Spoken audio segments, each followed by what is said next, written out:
Hello, folks. Welcome back to the DFREE Wealth Lab. You know, my name is DeForest B. Soares Jr. Actually, my friends call me Buster, and my enemies call me Buster too. So you can call me what you want. Just call me. I am proud today to be with you. Don't forget that if you have questions during this broadcast, this podcast, this conversation, just type them in the chat. Don't forget, you don't have to wait if you need help. If you need help with your credit or your your car loan or your student loans, or if you need guidance for investing, let us know. Just ask for help and we'll connect you with resources for free. Today is very important. It's important because the majority of the people in this country work for small businesses. And many of us, as we're looking for our future in light of the current political and economic climate, are having to think about starting businesses. My preference is buying existing businesses, but we're talking about small business. And I am honored to have with me a woman who shocked me and came to my book signing in Philadelphia last year. And she shocked me because she is of such a stature, I would never expect her to be in my audience. Her name is Melinda Emerson. She is known as a small biz lady, not just around this country, but around the world. She has Small Biz University, Small Biz Lady University.com. Welcome, Melinda Emerson. Thanks for being here. Thank you so much for having me, Dr. Soares. It is a true honor and pleasure to spend time with you. And I have a funny story for you. So you came and did a book signing in Philadelphia, but you happened to have done it at my church, which is how I ended up in your audience. I was so excited when I found out that you and my pastor, Dr. J. Wendell Mapson, were friends and that you were coming to my church. So it was absolutely my pleasure to sit and learn about your book and all of the work that you do to uplift people of color all over the world. Well, thank you. We go way back, your pastor and I. In fact, people used to confuse us for each other when we both served in North Jersey. But what's interesting is that it's not a coincidence to me that a woman of faith would also be a woman who is teaching and motivating people about being excellent in business, having an entrepreneurial mindset, and understanding the opportunities that exist of being your own boss. Because it is a leap of faith. But as I said in my opening, the majority of the jobs that will be created in this country this year will be by small businesses, not by big businesses. In fact, if you look at what's happening in large corporations, they're laying off people by the thousands Yeah. because technology is now replacing jobs, and credit crunches and capital crunches are causing compression in the corporate workplace. So let's go back to 2007 because you tried to drop this on me before we started, and I had to stop you. Something happened to you in 2007, and ever since you've been on this path. Well,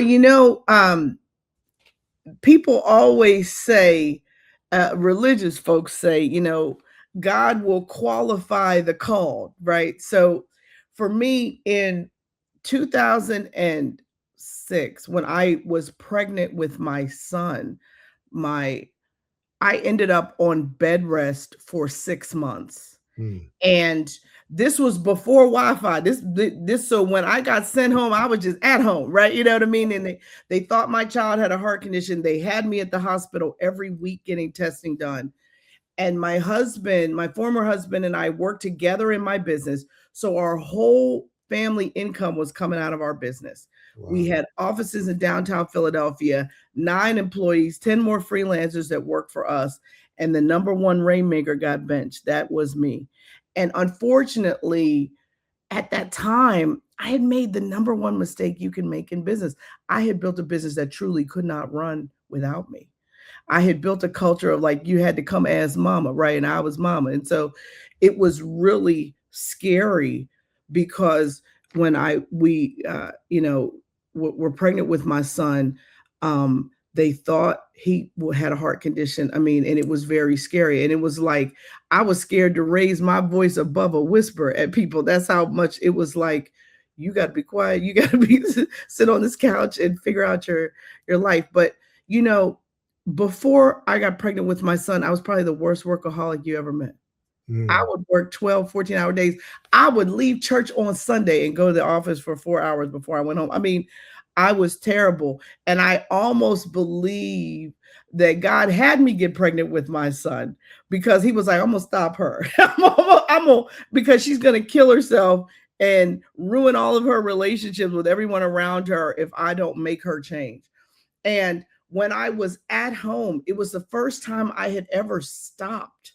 It was the first time I had never not woken up on go, right? You know, it was like, but I started writing. My first love is writing. My degree is in journalism. So it was like I finally had time to write down all of the expensive lessons I had learned in my business.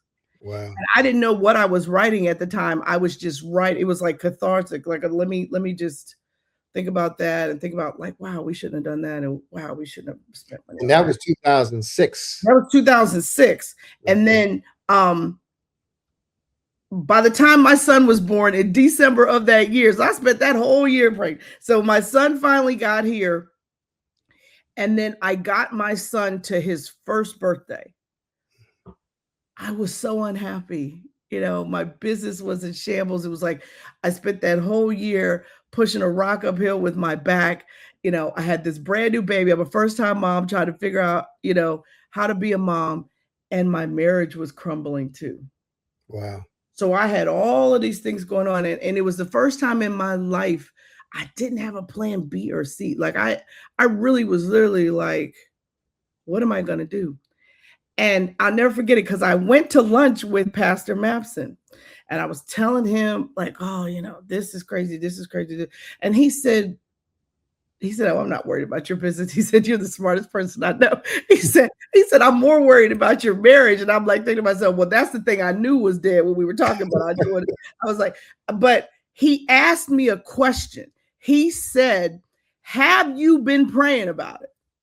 And you know, like lawyers always ask questions that they already know the answer to. Pastors do that too, I think. And so he said to me, you know, have you been praying? And I honestly looked at him and I said, you know, I've been so low, I couldn't even pray. And he said, well, do me a favor. He said, go home and try that. He said, let me know how I go. And literally, I did what he said. I came home and I prayed every day without ceasing. And about 2.5 months into my praying, God gave me a vision and a dream. But the first vision he gave me, I ain't quite get it. And it's funny because I've talked to people who've been called to ministry who've had a very similar experience like I did. And so then like 2 weeks later, I had a vision again. But still, I was like, no. He can't be talking to me. Right. And then the third time it happened, he actually woke me up at 3 o'clock in the morning and had me come downstairs and cut on the TV and watch a channel I don't even watch. And it was then that I figured out what he was trying to tell me. And what was he trying to tell you? He told me that I was to become America's #1 small business expert and that I would train millions of entrepreneurs around the world. He showed me on stages with thousands of people in the audience. He showed it to me. And I was like, really? You know what I mean? Because at the time, my business was coming back, but I wasn't where I was before, you know, everything kind of fell apart. And I was like, you sure? You know, it was like, you mean me? And so then he reminded me of those notes I was writing when I was pregnant. Got it. He said, remember that? Go back and pick that up. Go back, turn that into something. And literally the first publisher I ever talked to, I didn't have an agent. I didn't even have a book proposal. Matter of fact, I didn't even know what that was. I had 4 chapters and a table of contents and a media kit about myself. And the man on the phone said, well, send me what you have and I'll let you know what I think about your little book. That's how he talked to me. He said, your little book. And this was like Thanksgiving 2007. So I got it together. I put it in a FedEx, shipped it to him.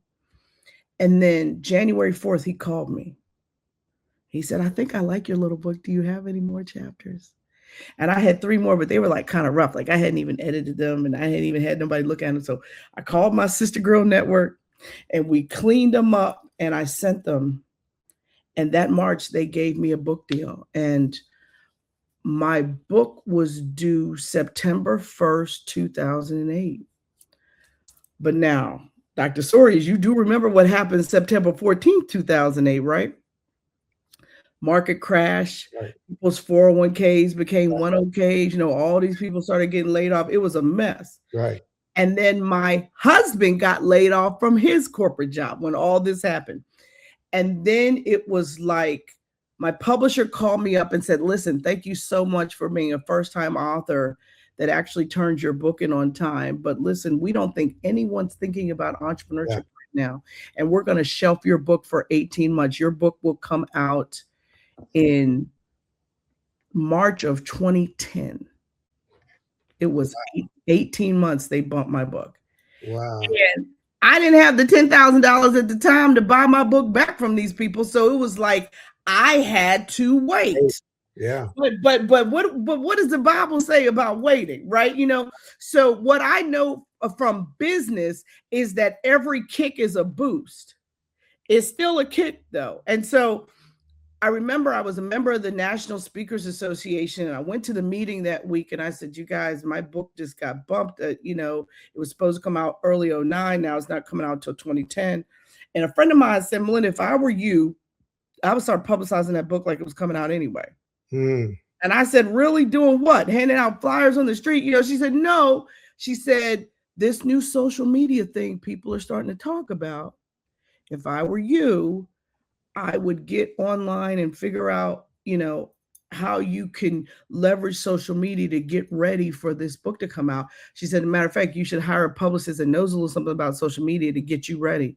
And at that point, I think I had $5 left in the world, but I had somebody that was willing to take my little $5 and help me. Her name was Kathy Larkin.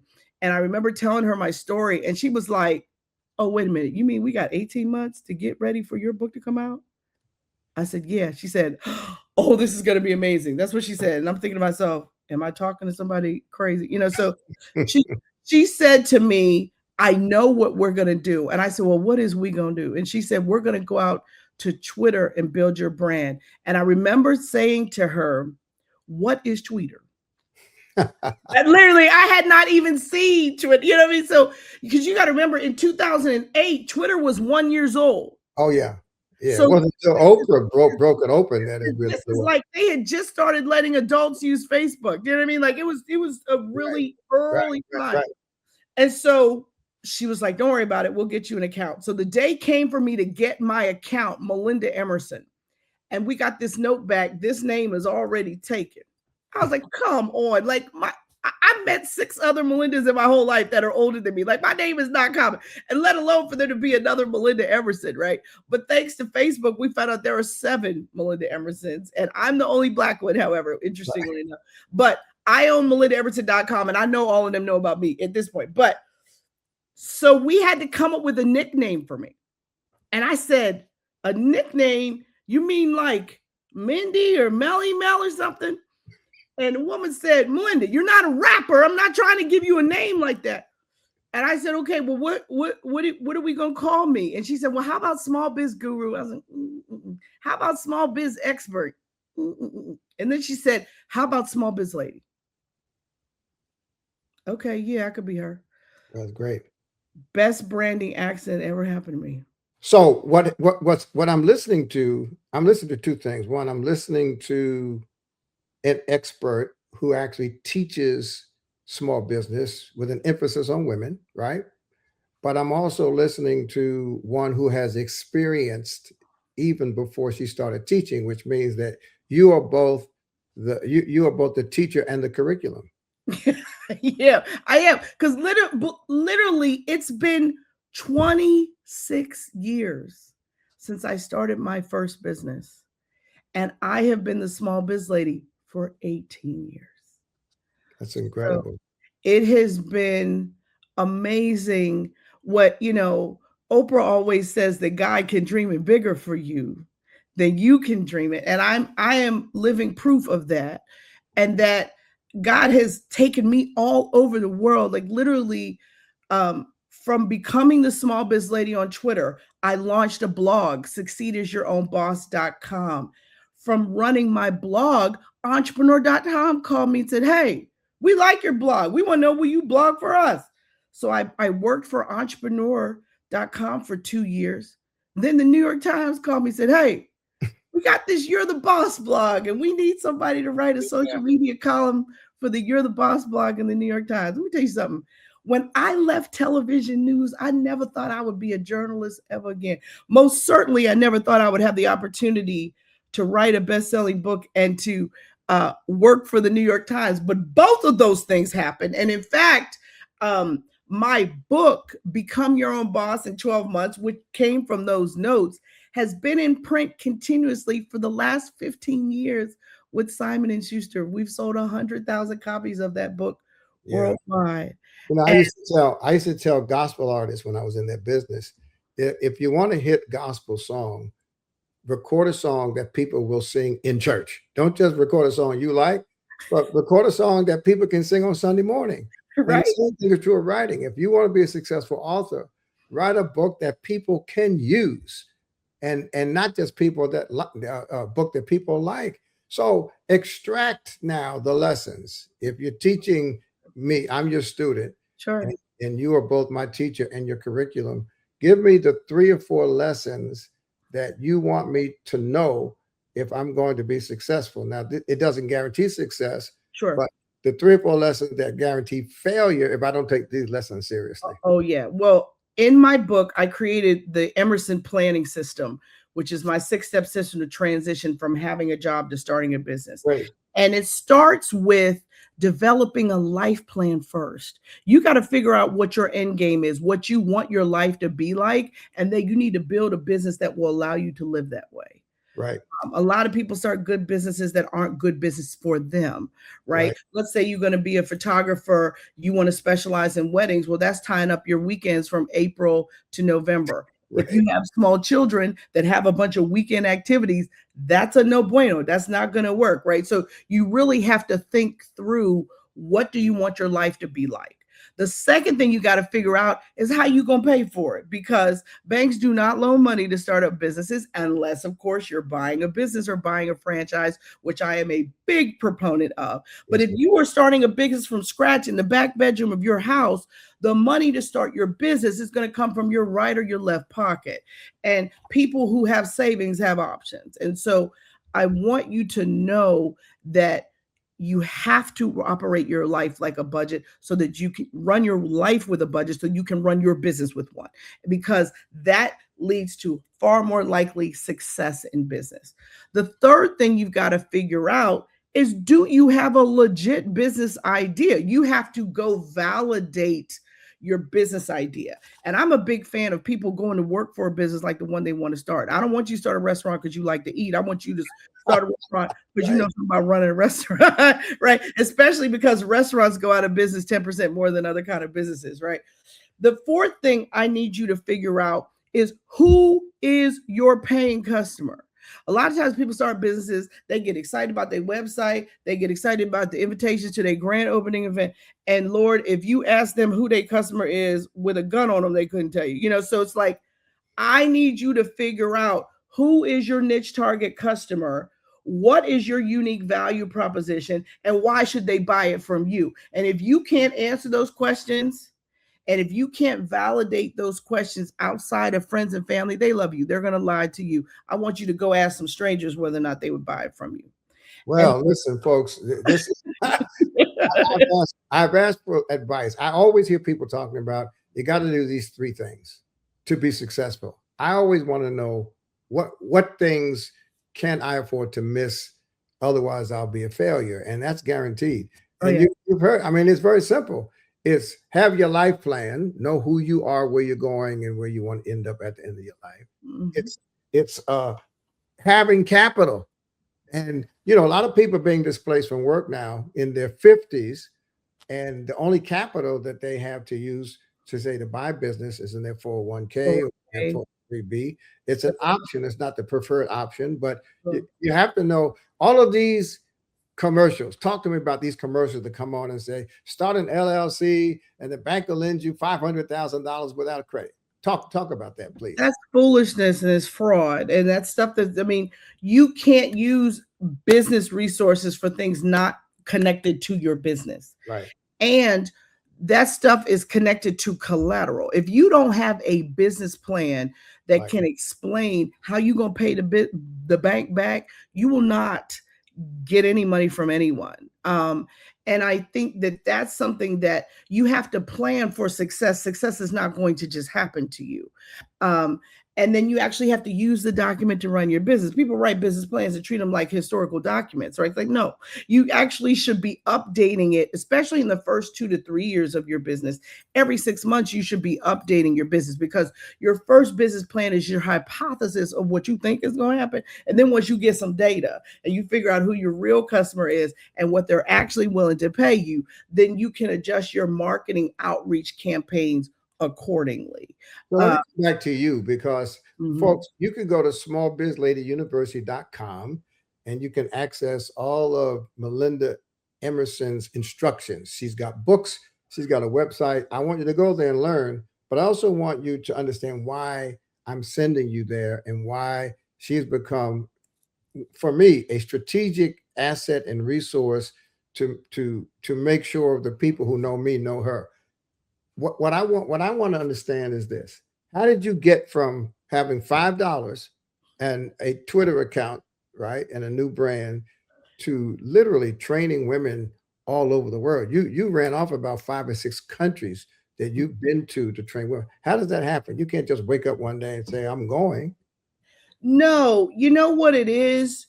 You have to be an expert first, right? You can't train people if you haven't lived it yourself, right? So it's like for me, I had to grow a business, fail at a business, grow another business, right? So that I had some data because I believe you can train people as much from failure as you can from success. But it also is about intention. From the very beginning, when I wrote Become Your Own Boss in 12 months, I knew that I had to write the best book I have ever written. And I knew I had to get somebody to pay me to write it. And so, because I needed those credibility points. Yeah. And then I just became a resource. When I got on Twitter, I shared an article every day. I shared something personal about myself every day. I answered somebody's small business question every day. Yeah. And I did it and I did it and I did it. And if you ask me now, how did I get to train people in China? How did I get to lecture at the Emerson School of Business and train people in Nigeria and train people in Cambodia on behalf of the State Department? It's because I was relentlessly consistent. All right. I worked this stuff for 2 years like it was a job before it made me any money. Right. And so I don't want people to think that it was this overnight thing. I mean, even when I spent all that time to write the book got delayed by 18 months. But guess what? It was a better book because I got a chance to update it and put the social media stuff in it by the time it came out. Right. So a dream delayed is not a dream denied. And so what I will tell you is that for me, I think being clear and consistent, like when you say small biz lady, people know what that means because I put the work in for it to mean something. And I stayed with it even when it got hard, even when the pandemic came and 40% of the businesses in the United States that are African-American were wiped out in 3 months. I mean, there were so many things that happened. Right. And I still stayed the course. I still had to go back and pray and ask God, okay, well, what is it you would have me do now during the pandemic? And God said, people don't know how to sell online, Melinda. You create your online school and you teach them how to sell online. And that's what we did. We created Small Biz Lady University. We created how to sell and market online, social media selling, and ultimate guide to email marketing. Wonderful, wonderful. Yeah. Because today, as you well know, not only are Black women being disproportionately impacted by government cutbacks, anti-DEI, downsizing, but they're being dislocated without strategies and options. And that's who you are. That's what your sweet spot is. It's your specialty. So I want you to say something to Black women Oh yeah, who are facing uncertainty or who have had the rug pulled from beneath them. Many of them have children and sure. they're raising them by themselves. Yeah. What should Black women be thinking about doing right now besides praying? I believe that Black women need to stop looking for jobs because you're not going to get another job paying you like what you were paying, especially if you had a director, VP, SVP, CHR role. All these jobs, they're not looking for us anymore. They're legally not required to have us. So I want Black women to buy businesses. I want Black women to buy franchises. And I even have created a program called First Year CEO. So after you buy that business, yes, if you buy a franchise, they're going to give you a little bit of training, 1 week, 2 weeks, 1 month, but you still need help running that business. And that's a training that we have. But we also have a conference called Next Act CEO that we do every January. It's a 3-day virtual conference where I give you all of the people, all the experts, the finance, and we break it all down because you can make 10 times what you were making in that job. And then you'll have an asset you can sell. And so I want you to buy a business with your end game. I know people who have bought businesses, kept them for 5 to 7 years, sold them, and now they're living in Costa Rica doing whatever they want. Or now they're in private equity investing in other businesses. So it is time for you to stop figuring out how to make money for somebody else. And please, please investigate buying a business. There so many baby boomers are leaving the market right now and retiring. There is a historical amount of good inventory out here that you could get $1 million business for $350,000. That's right. And folks, I did not ask her to say this. I didn't ask her to read my book before she came on, but you know that the most recent version of my book, and I had to update it because I had not spent enough time talking about entrepreneurship. And by last year, this time, which is when the book was being written, it was clear that we were losing jobs, we were being downsized, the winds of adversity were getting more intense, and buying business. When my mom died, Sister Emerson, 6 weeks ago, her body was moved from the nursing home to the funeral home. It was a 10-minute ride. We paid $500 to the company that did that. That company recently became owned by 2 young Black men that bought it from 2 older white people who didn't have children. They wanted to retire. And it did not matter to me what color the person was that took the body. I needed her body to get from the nursing home to the funeral home. And that's not DEI. That's just capitalism. It's market economies. Right. And those opportunities exist. Folks, listen, this woman, in my view, is one of the most important women in this country right now. You know, she's not singing the blues. She's not worried about the future. She has a strategy and a plan based on not only her own testimony, but all of her experience. So get in touch. Is this the best place? smallbizladyuniversity.com? It is. It is. And if you want my email address, it's Melinda at smallbizladyuniversity.com. So it's super easy. But even if you can't remember all that, just Google Small Biz Lady. You'll find me for sure. Well, I want to partner with you. This is just the beginning. And I thank God for our, what is it, FIN, Financial Influence Network? Financial Influencer Network. Yes. Yeah. We're both Sister Emerson and I are both members of FIN with the Coxes and about 25 or 30 other people. But I thank God for that. But your willingness to be here, your willingness and desire to partner, not only here, but in Africa. I'm taking you to Ghana. I'm taking you to South Africa. I'm taking you to Uganda, where we're already doing work.